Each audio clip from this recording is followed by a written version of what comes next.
Semaine 9, jour 2. Bonjour et bienvenue à Dieu au quotidien, notre série d'études méditatives sur l'Évangile selon Jean. C'est le deuxième jour de notre étude du chapitre 9 et nous examinerons ensemble aujourd'hui les versets 8 à 12.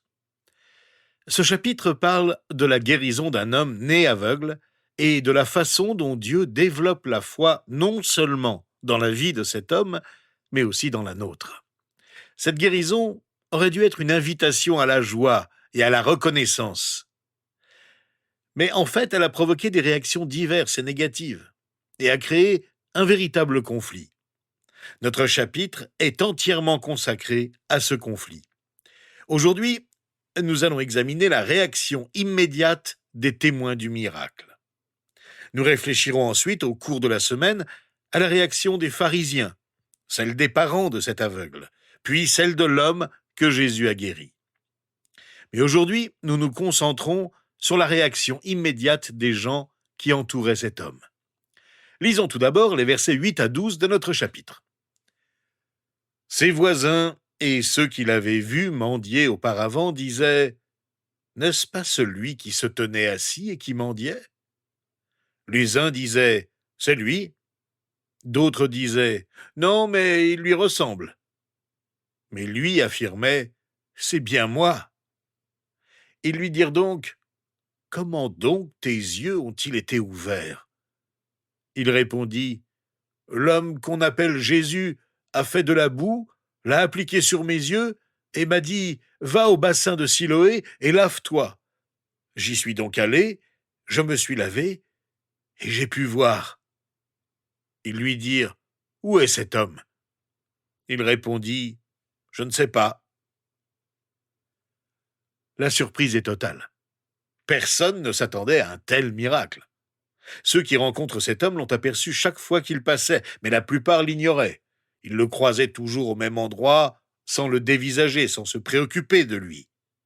C'était l'indifférence totale, au point de ne pas le reconnaître une fois debout en train de marcher comme eux, sans aucune aide. Pourtant, plusieurs d'entre eux étaient ses voisins. Ils auraient dû se réjouir avec lui et faire la fête. Au lieu de cela, ils étaient incapables de faire autre chose que d'exprimer leurs doutes. Leur doute les a aveuglés. Eux qui le voyaient tous les jours ne pouvaient pas voir qu'il était guéri. Seuls quelques-uns l'ont reconnu. La plupart doutaient. Or, il faut savoir que le doute conduit à l'incrédulité. Mais surtout, il est facile de ne s'occuper que de soi et de sa propre maison sans se préoccuper de son voisin. Le voisinage de cet homme ne s'intéressait pas à lui. Personne ne devait l'aider à trouver son chemin. Personne ne s'intéressait à ses besoins. Quelle vision appauvrie! Il est si facile d'ignorer ceux qui souffrent. La plupart le voyaient, mais ne le regardaient pas. Le fait qu'ils soient aveugles ne les regardait pas. Ces gens n'arrivaient pas à croire que cela était arrivé, car cela ne s'était jamais produit auparavant. Ils ont donc laissé leur expérience déterminer leur idée de ce qui était possible. Ils ont évidemment conclu que leur voisin était guéri. Qu'est-ce qui nous empêche de voir? C'est bien le doute. Nous vivons dans l'obscurité parce que nous nous sommes persuadés que la lumière ne peut pas se faire sur notre situation. C'est ce qui se passe ici. Mais n'est-ce pas aussi ce qui se passe en nous? La réconciliation dans votre mariage est-elle possible? Votre relation avec Dieu, nouvelle et authentique, est-elle possible? Pardonner à quelqu'un, vous est-il possible? Une nouvelle direction dans votre vie, est-elle envisageable? Si vous vous êtes convaincu que la lumière est impossible, il est évident que vous allez rester dans l'obscurité. Je voudrais simplement vous dire ceci. Ne laissez pas votre passé vous aveugler face aux possibilités de ce que Dieu peut accomplir dans votre vie. Examinez simplement les questions de ceux qui entourent l'aveugle guéri. N'est-ce pas cet homme-là?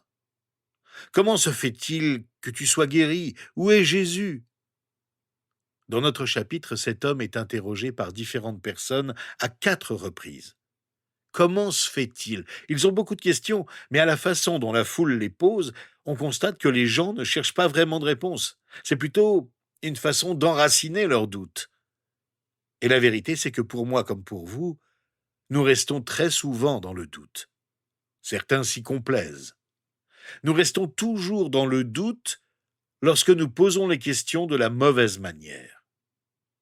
Quand nous utilisons des questions sans chercher les vraies réponses, nous tendons à condamner, à contester, à être sarcastiques ou à nous cacher. Quand nous utilisons les questions de la mauvaise façon, nous restons toujours dans le doute. Nous savons tous ce que c'est que de se cacher derrière une question à laquelle on ne veut vraiment pas de réponse, comme Pourquoi moi, Seigneur? Ou Où étais-tu quand j'avais besoin de toi, Seigneur? Voulez-vous vraiment que Dieu réponde à cette question? Écoutez bien, car la réponse pourrait vous surprendre. Parfois, nous posons des questions et nous ne voulons vraiment pas entendre la réponse, car nous ne voulons pas être surpris. En fait, nous voulons juste rester bloqués là où nous sommes. Alors que ses voisins et ceux qui s'interrogent lui posent ces questions, cet homme leur donne une réponse. Au verset 11, nous entendons son témoignage. Il dit très simplement « L'homme qu'on appelle Jésus a fait de la boue, l'a appliqué sur mes yeux et m'a dit « Va au bassin de Siloé et lave-toi ». J'y suis donc allé, je me suis lavé et j'ai pu voir. » Voilà son témoignage. Très simple, n'est-ce pas? En le lisant, je retiens 3 points positifs. Premièrement, il n'a pas confondu les méthodes avec les miracles. Il n'a pas insisté sur la façon dont Jésus avait fait la boue, n'a rien dit de l'effet magique possible de cette boue. Sa description du miracle n'avait pas besoin de détails. Jésus n'avait pas de méthode particulière pour guérir les aveugles. Il a guéri un aveugle en prononçant un simple mot. Une fois, il a guéri 2 personnes aveugles qui ont commencé à voir lentement. D'abord, elles ont vu les gens comme des arbres, puis elles ont pu voir de plus en plus clairement. Et puis, il y a cet homme. Jésus le guérit en lui appliquant de la boue sur les yeux, en lui disant d'aller se laver. Je me suis toujours demandé ce que cela aurait donné si ces personnes que Jésus avait guéries de différentes manières s'étaient rencontrées plus tard dans leur vie et avaient parlé de la façon dont Jésus guérit les aveugles. Certains diraient « Oh, il guérit instantanément d'un simple mot ». D'autres diraient « Non, il guérit lentement. On a eu la vue trouble, puis on a vu de mieux en mieux, et maintenant notre vue est parfaite. » D'autres encore diraient « Oh non, non, c'est avec de la boue, faite avec sa propre salive qu'il m'a guéri. » En fait, Jésus n'accomplit pas de miracle de façon mécanique. Il n'applique pas de recette particulière.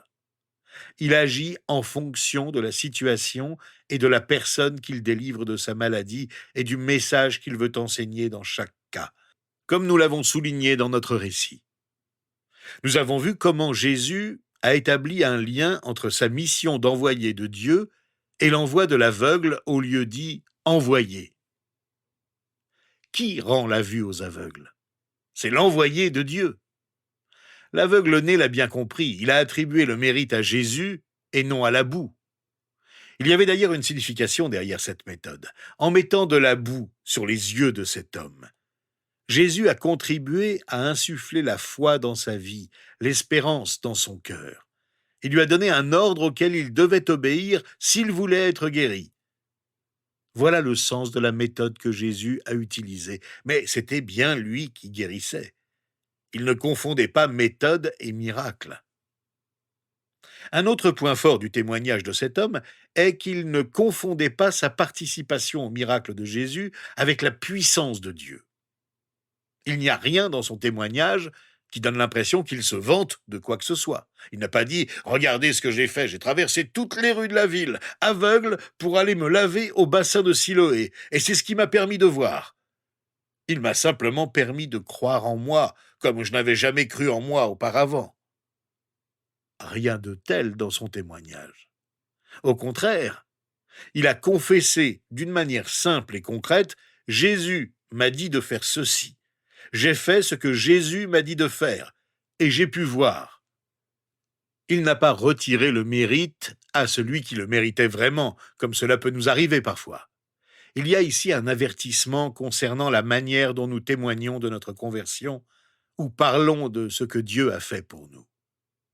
Veillons à toujours rendre gloire à Dieu et à lui seul, sans jamais nous mettre en avant. Cet homme ne confondait donc pas méthode et miracle. Il ne confondait pas sa participation au miracle de Jésus avec la puissance de Dieu.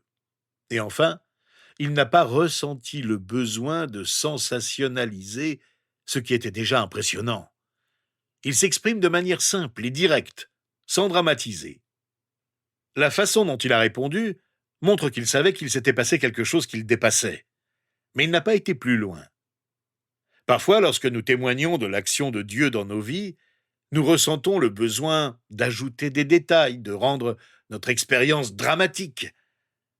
Cet homme n'en fait pas toute une histoire en disant « Voilà, je marchais dans la rue, j'ai trébuché sur cette personne, et voici ce qui s'est passé, et finalement, je me suis senti près de l'eau, je me suis rapproché, et alors finalement, en m'approchant de l'eau, j'ai plongé ma main, et j'ai senti l'eau fraîche. Alors je l'ai portée à mes yeux, j'ai lavé la boue, je sentais la boue couler sur mon visage, et tandis qu'elle coulait, eh bien, bon, vous comprenez ce que je veux dire. Je sais que nous avons tous des personnalités différentes. Certains d'entre nous, quand nous racontons une histoire, nous y mettons beaucoup d'émotions. D'autres sont plus pragmatiques. Ce qui est remarquable chez l'homme guéri de sa cécité, c'est qu'il n'a pas cherché à impressionner son auditoire. Il a répondu succinctement et cela suffisait. Certains ont cru à son témoignage, d'autres sont restés dans le doute. Son but n'était pas de les convaincre à tout prix, mais de dire la vérité, c'est-à-dire ce qui s'était passé. Nous avons examiné aujourd'hui ce problème du doute, le doute de la foule, et nous avons réfléchi à la réponse de l'homme guéri et à son témoignage. Et je voudrais vous encourager à parler à Dieu de vos doutes, pendant que nous prions pour clore notre étude. Apportez-les tout simplement à Dieu et dites-lui « Seigneur, notre Dieu, tu sais que j'ai des doutes. J'ai des doutes à cause de certaines difficultés que j'ai traversées dans ma vie. J'ai des doutes à cause d'une parole qu'on m'a dite à propos de ta parole. Et je m'interroge sur ce qui est vraiment vrai. J'ai des doutes qui me saisissent parfois. Aide-moi à ne pas les craindre, à te les apporter, car je cherche ta réponse. Je me confie en toi. Et c'est au nom de Jésus que je te prie. Amen. Eh bien, rejoignez-nous demain. Nous poursuivrons notre étude du chapitre 9 de l'Évangile selon Jean et porterons notre réflexion sur les versets 13 à 23.